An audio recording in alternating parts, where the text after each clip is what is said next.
Satyabama Institute of Science and Technology, Chennai and Sriperumbudur. Sivaji கணேசனின் அன்னை இல்லத்துக்கும் எனக்கும் எந்த உரிமையும் இல்லை என நடிகர் ராம்குமார் விமான பத்திரம் தாக்கல் செய்திருக்கிறார். அண்மை செய்தியாக பார்க்கிறோம். விவரங்களோடு செய்தியாளர் சுப்பையா இணைந்திருக்கிறார். என்ன விவரம் சுப்பையா? 16 விரஜால கில்லாடி படம் தயாரிப்பதற்காக நடிகர் சிவாஜி பேரன் துஷ்யந்த் பெற்ற கடனுக்காக பச்சுடன் சேர்த்து 9 கோடி ரூபாய் பணத்தை திருப்பி தர வேண்டும் என்று பட நிறுவனத்தின் சார்பில் சென்னை உயர்நீதிமன்ற வழக்கு தொடரப்பட்டிருந்தது. இந்த வழக்கில் தான் சிவாஜிக்கு சொந்தமான வீடு ஜப்தி செய்யப்பட்டது. இந்நிலையில் அந்த அன்னை இல்லம் தனக்கு சொந்தமானது இல்லை என்றும் வீட்டை ஜப்தி செய்ய பிறப்பித்த உத்தரவை நீக்க கோரி நடிகர் பிரபு சென்னை உயர்நீதிமன்றம் மனு தாக்கல் செய்திருந்தார். அதே போன்று இந்த வீடு தனது சகோதரர் ராம்குமாருக்கு எந்த விதமான பங்கும் இல்லை, எந்த தொடர்பும் இல்லை என்றும் அவர் மனுவில் குறிப்பிட்டிருந்தார்.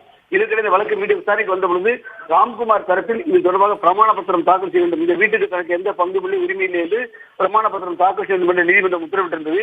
அதைத் தொடர்ந்து இந்த வழக்கு இன்று மீண்டும் நீதிபதி அப்துல் குத்தூஸ் முன்பு விசாரணைக்கு வந்தது. அப்போது நடிகர் பிரபுவின் சகோதரர் ராம்குமார் தரப்பில் ஒரு பிரமாண பத்திரம் தாக்கல் செய்யப்பட்டது. அதாவது அன்னை இல்லத்தை பொறுத்தவரை தனது சகோதரர் பிரபுவுக்கு மட்டுமே சொந்தமாக என்றும் இது தொடர்பாக தனது தந்தை சிவாஜி உயிரிழத்து வைத்துள்ளதாகவும் எனவே தனது வீட்டுக்கும் தனக்கு எந்த பங்கும் இல்லை, எந்த உரிமையும் இல்லை என்று ராம்குமார் தரப்பில் பிரமாண பத்திரம் தாக்கல் செய்தார்கள். இதனையடுத்து நடிகர் பிரபு மற்றும் தனபாக்கியம் என்டர்பிரைசஸ் தரப்பில் வாதங்கள் முன்வைக்கப்பட்டன. இந்த வாதங்கள் இன்று முடிவடையவில்லை. தொடர்ந்து இந்த வழக்கின் விசாரணை ஏப்ரல் 15 தள்ளி வைக்கப்பட்டுள்ளது. அன்றைய தினம் இந்த வழக்கின் விசாரணை தொடர்ந்து நடைபெறும். ஆனந்தி, தகவல்களுக்கு நன்றி Subbaiah. Satyabama Institute of Science and Technology, Chennai and Sriperumbudur.